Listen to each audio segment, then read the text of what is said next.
The system is powerless unless we let it frighten us. And if we fear poverty, we have already admitted defeat.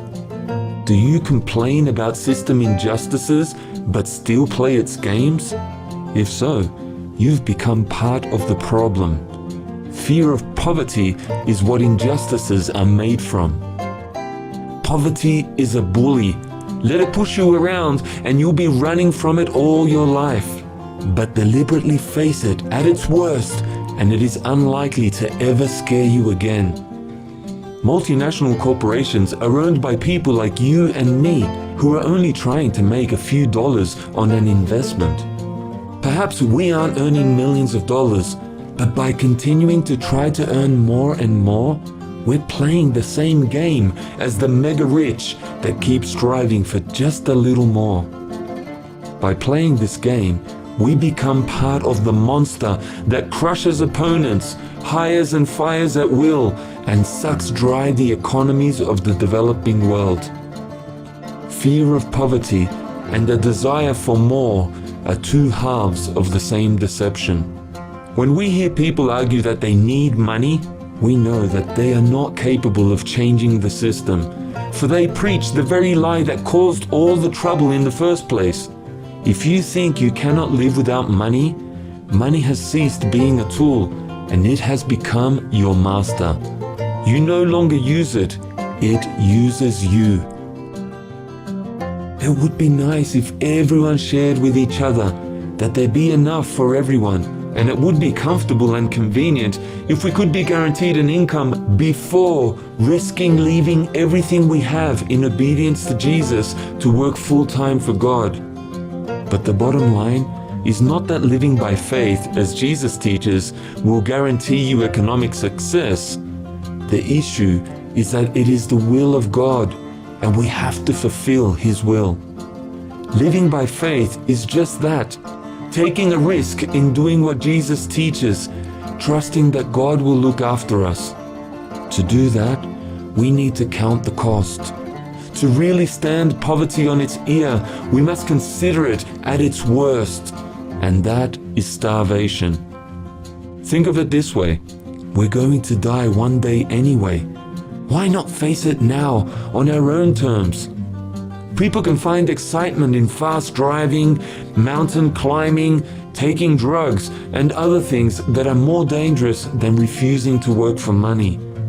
Why not risk death to conquer one of the most universal of all fears, the fear of poverty? Why not risk everything to follow Christ faithfully?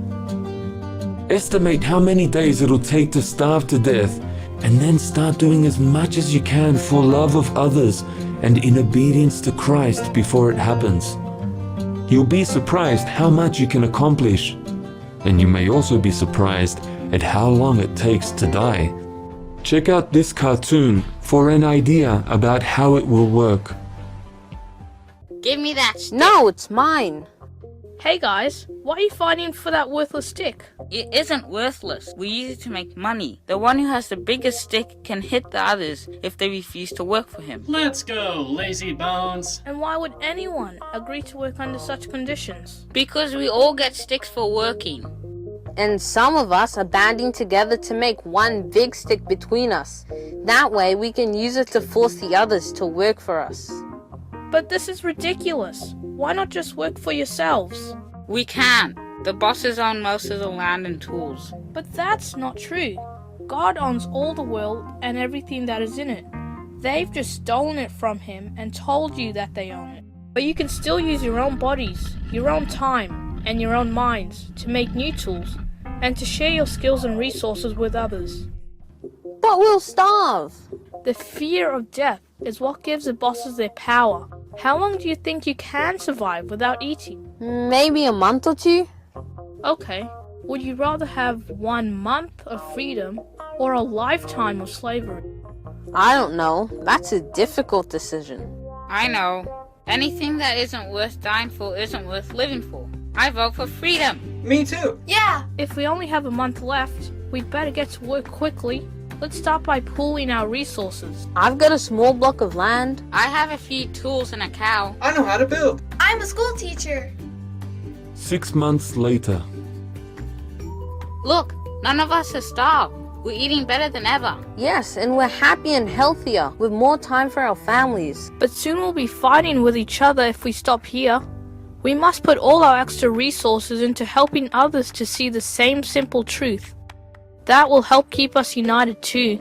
We can't expect to change the whole world over to our way of thinking, though. Maybe not, but since we are a part of the world, we've already changed it just by changing ourselves. The beginning.